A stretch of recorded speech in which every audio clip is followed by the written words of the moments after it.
These are the Bmai Carbon 42k 2.0.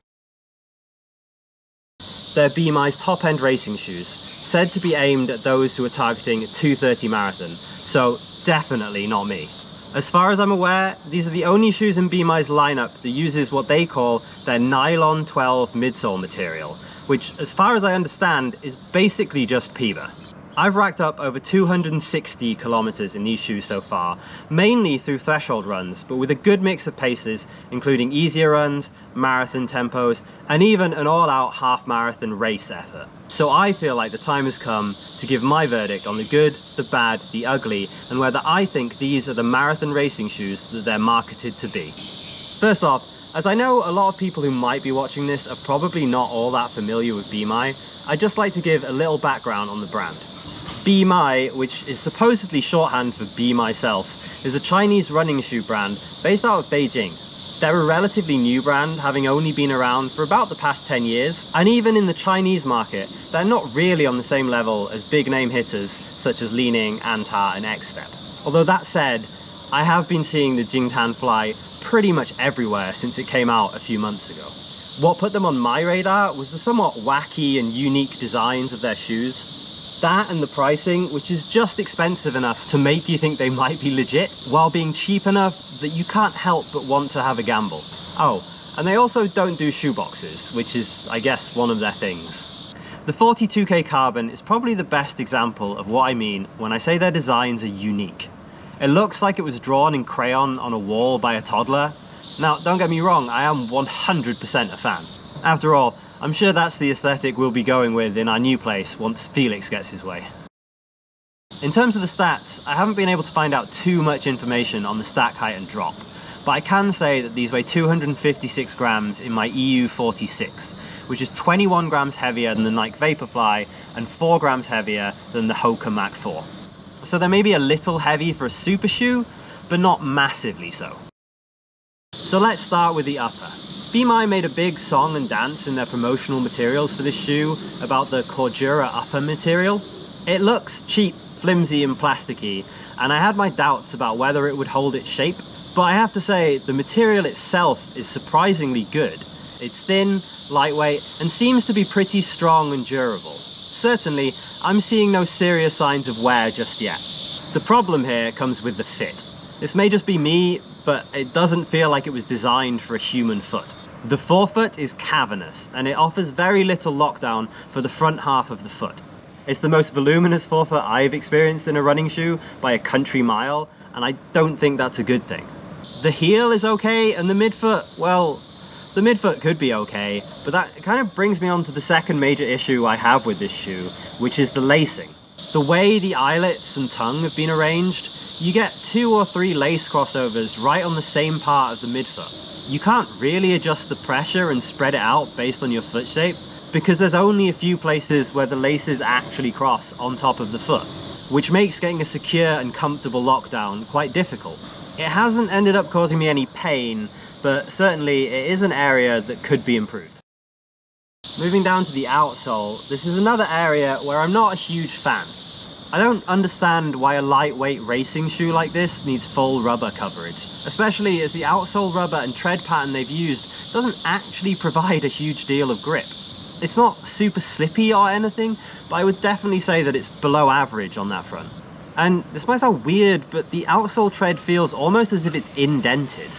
Like it's carved out of the midsole, rather than sticking out like in most shoes. I found myself scuffing the ground more than usual in these shoes, and I feel like the outsole has quite a part to play in that.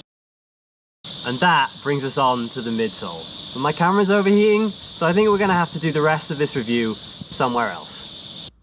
Hi again. So the midsole is where I think this shoe really redeems itself. The midsole uses this nylon 12 PIBA-like material, and both to the touch and underfoot, it feels exactly like PIBA, at least it does to me.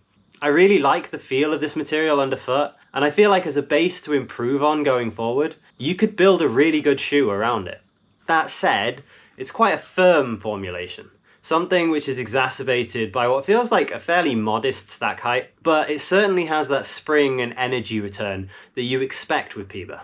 And I wouldn't say it feels too firm, at least not for what I use it for, even as someone who likes a fairly soft ride. Just be aware, it's not exactly forgiving. In terms of geometry, there's a very pronounced rocker on this shoe, and you can really feel that when you're walking in it. But like most rockers, I've found it doesn't really stand out that much when you're out there running. Speaking of the feeling when walking in this shoe, I'm not sure if it's directly related to this rocker, but these shoes feel almost like they have a negative drop. It was pretty disconcerting the first few times I put them on, but again, once I got up to speed, that feeling kind of disappeared. As for the ride itself, I found this to be a bit of a Jekyll and Hyde sort of a shoe.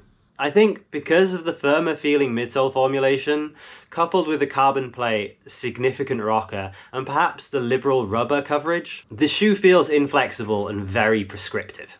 I find that there are runs where I can just lock into a rhythm early and cruise, and the shoes just feel smooth and nice to run in. But there are also runs where everything just feels disjointed. Like I'm Octodad trying to run, if you get that reference. Nothing seems to click, and every stride feels awkward. Basically, it's like the difference between the good days and the bad are far more pronounced for me in these shoes than any others that I've worn.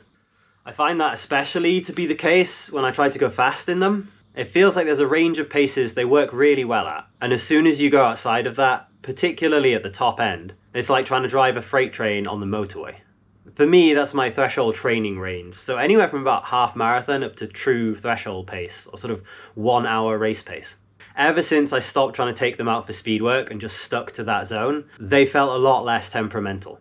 Besides the pace restrictions, we've also got to talk about distance.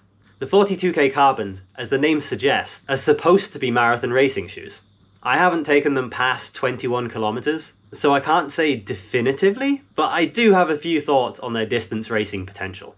The first thing that sticks out to me is that while I couldn't find any stats for the stack height, they feel like they're probably in the low to mid 30s in the heel, and so they don't have the huge stack height to compare with the other big name racers. Then, when you consider how firm the ride is and the fact that the upper fit is less than ideal, there's just no way I would ever dream of lacing these up to go the full distance. I just don't think my feet or legs could take a marathon in these things. Now obviously I have used them to race a half marathon and they felt remarkably good. And personally I would say that's probably the best fit for them. I don't feel like they're flexible enough and they don't feel like they have the all-out pace for a 10k, although I think they'd be okay at that. Especially if your target was closer to the 50-minute to 1 hour sort of a range. But I do think they'd start to significantly struggle with anything much faster than that. I certainly wouldn't want to put them on for an all-out 5k. And that highlights the real issue for me with these shoes. Sure, there's a lot of minor gripes I have with them. In fact, I dislike just about everything except for the midsole and the upper material itself. But the main reason I can't recommend these is that there's just too small a range of paces and applications where I think they're viable. They're very prescriptive in how they want you to run, and I think they can be very hit or miss, seemingly at random. As a singular package, they're just a bit of a mess. I do think that the midsole has a lot of potential though. I think if you bumped up the stack height, toned down the rocker, replaced the outsole, dialed in the fit of the upper and evened out the lacing, you could have a real market disruptor on your hands. And with the extra stack height, I don't think you'd really even need to soften up the foam. So in conclusion, I bought the Bmai 42k Carbon as an experiment, and a comparatively cheap one. And because I found a niche for them where they work for me and I know I'll get my miles out of them, and fairly enjoyably too, I don't regret buying them at all. But that said, I wouldn't buy them again, and I wouldn't recommend them to anyone else. It's just too much of a risk, and there are so many other shoes out there that do what these do well, perhaps even better, but aren't so limited in their use cases or the way that you run. So for me, overall, I'd have to give these a B- or maybe even a C. Anyway, that's my review of the Bmai 42k Carbon 2.0. I hope you enjoyed it. It's my first ever review, so any feedback on what I could do better would be much appreciated. Thank you for watching, and I'll see you next time out. Alright, that's the third part done, 14.1k, and that is a marathon, albeit in 3 parts.